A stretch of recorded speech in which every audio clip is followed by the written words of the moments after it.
Доброе утро, дорогие друзья, с раннего утра. Еду писать тест по истории Великой Отечественной войны. Вот, у нас трое депутатов будут писать Верховного Хурала этот тест в стенах Тувинского государственного университета. Последние, наверное, 2 дня достаточно активно я все восполнял, так сказать, читал какие-то пробелы. В принципе, неплохо всегда учился по истории. Но есть моменты такие, мне кажется, которые надо было мне взбодрить в своей душе, в своей памяти.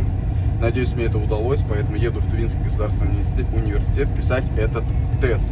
Дело очень нужное, дело очень важное. Историю своей страны, тем более историю Великой Победы знать надо. Вот, надеюсь, что не ударю в грязь лицом и нормально напишу этот тест. Так что посмотрим, что нас ждет. Ну что же, вот Тувинский государственный университет. Иду писать тест. Что ж, дорогие друзья, вот я с Чудомбаевичем, соответственно, начинаем мы здесь русское военное российское общество. Вот такие тесты. По Отечественной Тест войне.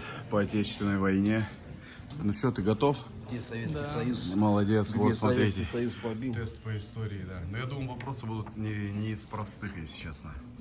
Так что мы начинаем. Вот это, видите, студенты. Я уверен, что они хорошо напишут тест, потому что у них есть знания.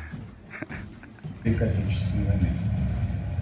В этот раз тест посвящен победному 1945 году.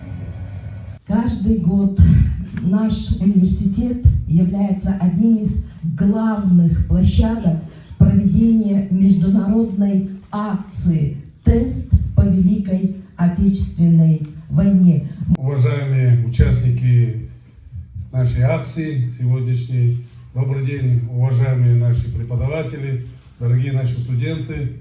Мы выражаем огромную благодарность Тувинскому государственному университету, который действительно ежегодно проводит вот эту акцию «Тест по истории Великой Отечественной войны».